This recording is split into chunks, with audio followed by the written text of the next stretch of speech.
Ukiangalia maziwa ya mtindi au kama wanavyoyaita maziwa ya mgando, katika mwili wa binadamu maziwa ya mtindi yana faida nyingi, na moja ya faida ya unywaji wa maziwa ya mgando au maziwa ya mtindi ni kutokana na protini ambayo inapatikana kwa wingi katika maziwa hayo, ambayo ni muhimu sana katika ujenzi wa tishu za mwili, lakini pia katika ukuaji na katika ukarabati wa seli za mwili. Protini pia inaweza kusaidia katika kudhibiti hamu ya kula, na hii inaweza kuwa na faida katika mwili wa binadamu. Kwa mfano, ukiangalia katika kuchakata protini, kunahitaji nishati zaidi kuliko kuchakata wanga au mafuta. Kwa hiyo, kula vyakula vyenye protini kunaweza kuongeza utumiaji wa nishati mwilini, ambayo inaweza kusaidia katika kudhibiti uzito au katika kupunguza ongezeko la uzito.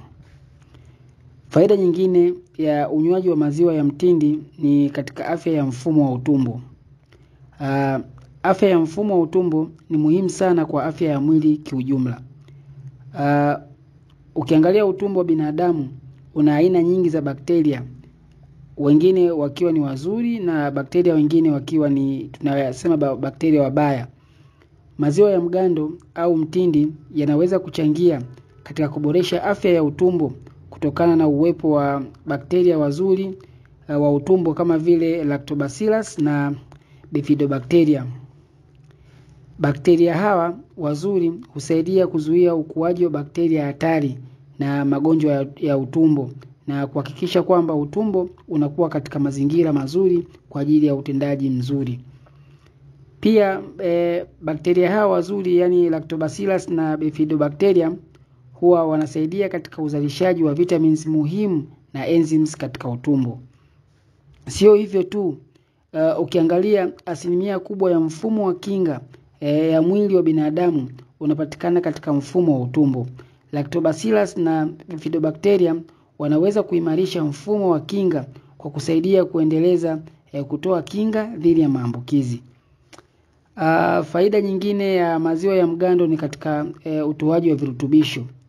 Unywaji wa maziwa ya mgando unatoa virutubisho muhimu kama vile calcium, phosphorus, vitamin D na vitamin B12. Ukiangalia calcium ni muhimu kwa afya ya mifupa na meno, wakati vitamin D husaidia mwili kuboresha ufyonzaji wa calcium, yani absorption of the calcium kutoka kwenye mfumo wa mmeng'enyo ndani ya damu. Bila vitamin D ya kutosha, mwili hushindwa kufyonza kiasi cha kutosha cha calcium hata kama utakula vya kutosha katika lishe yako. Ziko faida nyingi sana za unywaji wa maziwa ya mgando au mtindi. Tutosheke na faida chache nilizozitaja. Mpaka hapo nimefikia mwisho. Tukutane katika mada zijazo.